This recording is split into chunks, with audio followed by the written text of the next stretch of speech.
Good evening, here are tonight's top stories. A late-night fire has left a Lynden resident homeless, while another fire has devastated the homes of 5 individuals in North Rinvelt. The police are currently investigating an alleged shooting incident on Charlotte Street. Meanwhile, the Guyana Teachers Union has threatened to resume strike action. Additionally, amidst Venezuelan accusations, the U.S. denies the establishment of a secret military base in Guyana. In other news, Guyana raised $72.5 million for Palestine at a national Ramadan village event.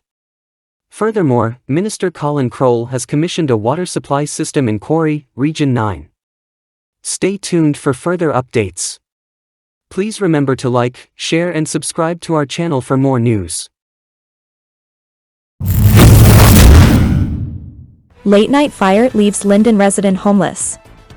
A devastating late-night fire in Lynden, Region 10, Upper Demerara Burbus, on Saturday has left one person homeless after destroying a house. The property, located at Lot 63 Arawa Oval, Retrieve, Mackenzie, Lynden, was owned by the late Daryl Joseph and occupied by 77-year-old Douglas Joseph. The Guyana Fire Service, as GFS, received a distress call around 10:36 p.m. on Saturday, alerting them to the blaze. Responding swiftly, Water Bowser No. 12 and 4 firefighters were dispatched, arriving at the scene by 10:45 p.m. Upon arrival, firefighters encountered a grim sight, a 2-story concrete structure with corrugated metal sheeting fully engulfed in flames. Despite their immediate efforts, the fire had already taken a significant hold. Firefighters wasted no time and deployed their equipment, with the first jet of water being released by 10:46 p.m. However, despite their efforts, the fire caused irreparable damage, resulting in the complete destruction of the building and all its contents. Tragically, the blaze has left Douglas Joseph, the lone occupant of the house, homeless. Preliminary investigations by the GFS suggest that the fire may have been the result of malicious intent by unknown individuals. As such, the incident remains under investigation, with fire prevention officials collaborating with the police to ascertain the cause of the fire. Authorities urge anyone with information regarding the incident to come forward and assist in identifying the perpetrators. With the community's cooperation, efforts to bring those responsible to justice can be expedited, providing closure to the victim and ensuring the safety of others in the area.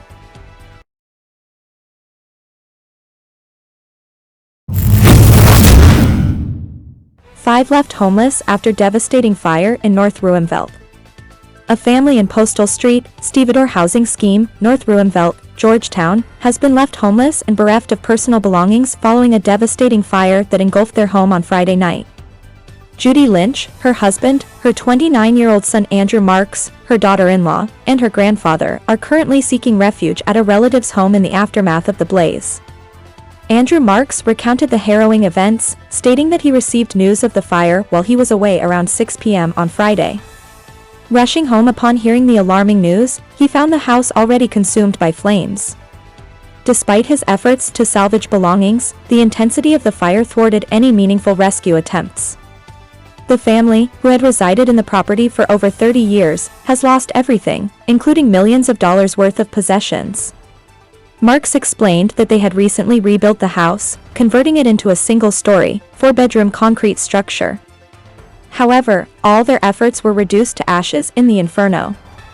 Regrettably, the house was uninsured, compounding the family's plight.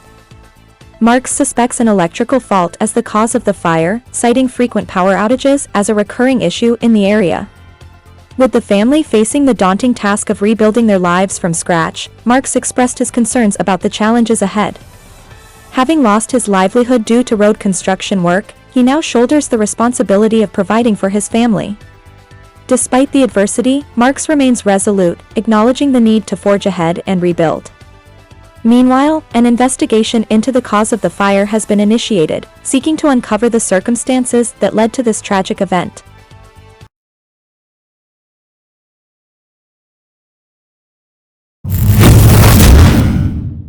Police probing alleged shooting incident on Charlotte Street. The Guyana Police Force, GPF, is currently investigating an alleged shooting incident that occurred today, April 7, 2024, at 940 HRS on Charlotte Street, Bourda, Georgetown. The victim, identified as Wesson Hines, a 35-year-old laborer, was reportedly targeted by two unidentified men wearing face masks. According to initial reports, one of the assailants, armed with a handgun, was the pillion rider on a motorcycle. However, details regarding the motorcycle's registration number, type, and color remain unknown. Investigations have revealed that the victim was standing on Charlotte Street, opposite the Truth Power, Glory, and Sanctuary Church, facing north when the suspects approached from the south on the motorcycle. The pillion rider then disembarked, demanding belongings from the victim and asking if he possessed anything. Without delay, the assailant discharged a round from a handgun, striking the victim in his left upper thigh. Following the shooting, the suspects swiftly fled the scene on the motorcycle. Meanwhile, the victim, Wesson Hines, is currently receiving medical treatment at the Georgetown Public Hospital Corporation, with his condition reported as stable. The GPF reassures the public that investigations into this incident are ongoing, and anyone with information regarding the perpetrators or the circumstances surrounding the shooting is urged to come forward and assist the authorities. Further updates will be provided as the investigation progresses.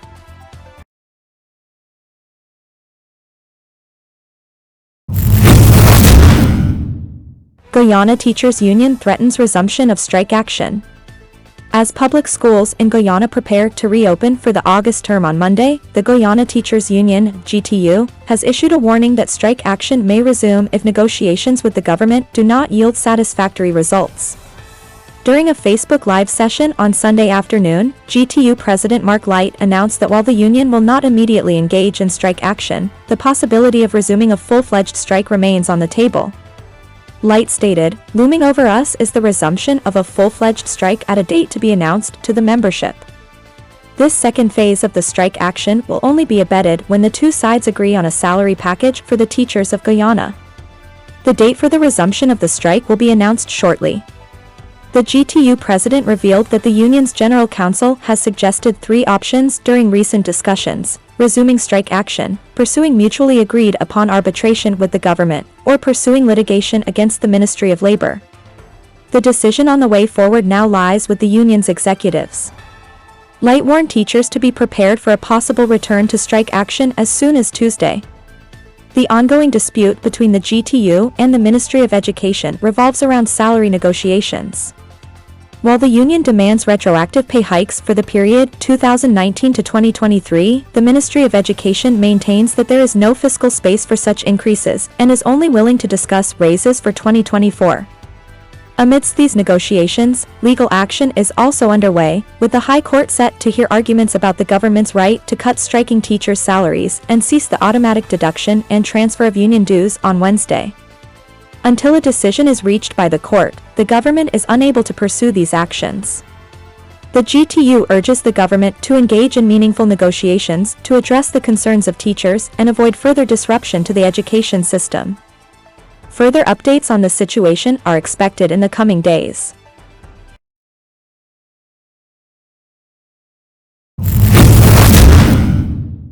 U.S. denies establishment of secret military base in Guyana amidst Venezuelan accusations. The United States government has refuted claims made by Venezuelan President Nicolas Maduro regarding the establishment of a secret military base in Guyana.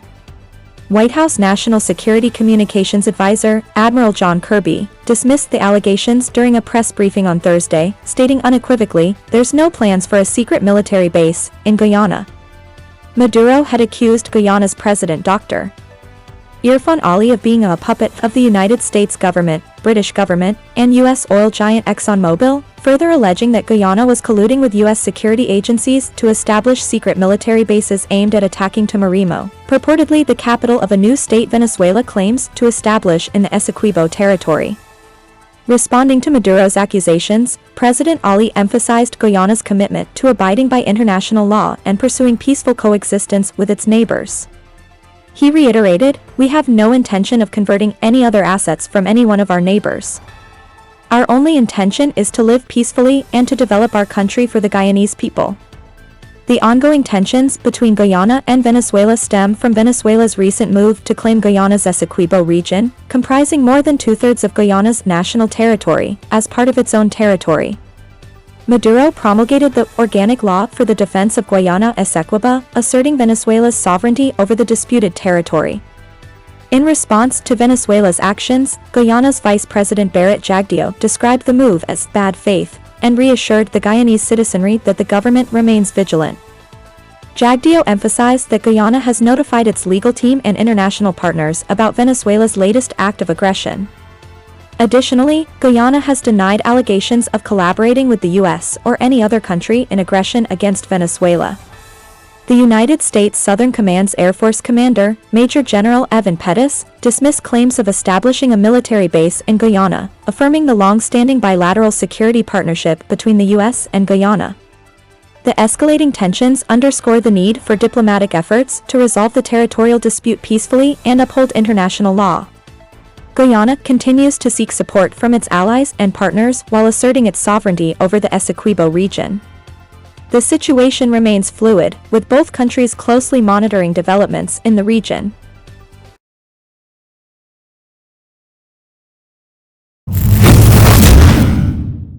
Guyana raises $72.5 million for Palestine at National Ramadan Village event. A significant sum of $72.5 million was raised during a fundraising event held at the Muslim Youth Organization ground in Georgetown, Guyana, on Saturday night. The event, known as the National Ramadan Village, aimed to gather support for Palestine amidst ongoing humanitarian crises in the region. The funds collected were handed over to the United Nations Relief and Works Agency for Palestinian Refugees in the Near East, UNRWA, the primary humanitarian agency operating in Gaza. President Dr. Irfan Ali addressed the gathered crowd, emphasizing the compassion and solidarity of the Guyanese people towards those suffering in Gaza. He underscored the importance of global peace and unity, urging the Muslim community to join hands in prayer for peace in both Guyana and Palestine. President Ali highlighted that the substantial donations were a testament to the spirit of unity across communities in Guyana, reflecting a collective effort to alleviate the suffering of Palestinians. It's noted that the $72.5 million donation excludes contributions made directly to the Central Islamic Organization of Guyana's CIOG bank account. The fundraising initiative aims to support humanitarian efforts to provide aid to Gaza, which has been under an Israeli siege for the past 6 months. Gaza's health ministry provided an update indicating the dire situation, with 33,175 Palestinians killed and 75,886 wounded since Israel initiated its military campaign in October. President Ali reiterated his calls for an end to the violence in Gaza, condemning what he described as a genocide unfolding in the region. He emphasized the urgency of halting the violence and called for international attention and action to address the humanitarian crisis in Gaza. The fundraising event in Guyana demonstrates the global solidarity with the Palestinian cause and underscores the importance of humanitarian aid in alleviating the suffering of those affected by conflict in the region.